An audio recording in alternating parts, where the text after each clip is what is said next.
Chapter 6. The Lord said to Moses, "If anyone sins and is unfaithful to the Lord by deceiving a neighbor about something entrusted to them or left in their care, or about something stolen, or if they cheat their neighbor, or if they find lost property and lie about it, or if they swear falsely about any such sin that people may commit, when they sin in any of these ways and realize their guilt, they must return what they have stolen or taken by extortion, or what was entrusted to them, or the lost property they found, or whatever it was they swore falsely about. They must make restitution in full, add a fifth of the value to it, and give it all to the owner on the day they present their guilt offering. And as a penalty, they must bring to the priest, that is, to the Lord, their guilt offering, a ram from the flock, one without defect, and of the proper value. In this way, the priest will make atonement for them before the Lord, and they will be forgiven for any of the things they did that made them guilty." The Lord said to Moses, "Give Aaron and his sons this command. These are the regulations for the burnt offering. The burnt offering is to remain on the altar hearth throughout the night, till morning, and the fire must be kept burning on the altar. The priest shall then put on his linen clothes, with linen undergarments next to his body, and shall remove the ashes of the burnt offering that the fire has consumed on the altar, and place them beside the altar. Then he is to take off these clothes and put on others, and carry the ashes outside the camp to a place that is ceremonially clean. The fire on the altar must be kept burning. It must not go out.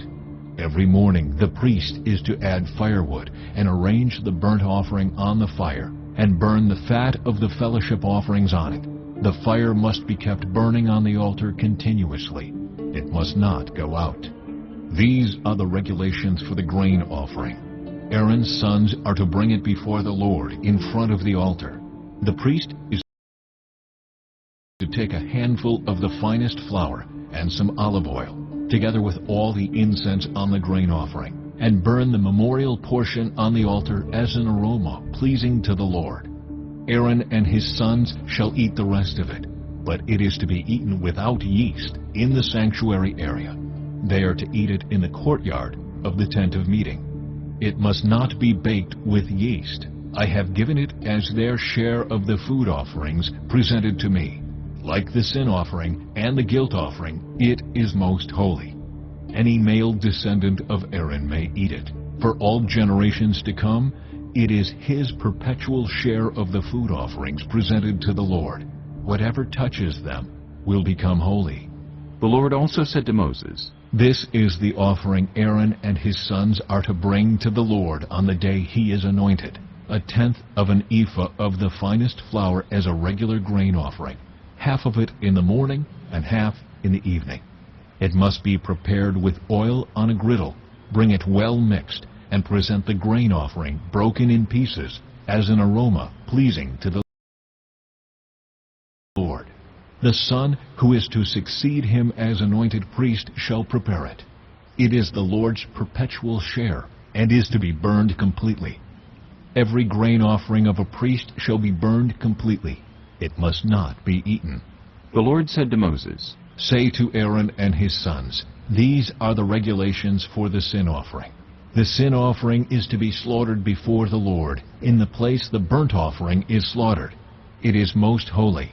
The priest who offers it shall eat it. It is to be eaten in the sanctuary area, in the courtyard of the tent of meeting. Whatever touches any of the flesh will become holy.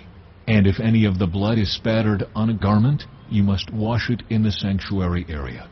The clay pot the meat is cooked in must be broken, but if it is cooked in a bronze pot, the pot is to be scoured and rinsed with water. Any male in a priest's family may eat it. It is most holy.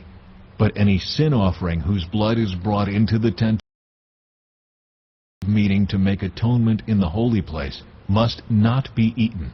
It must be burned up.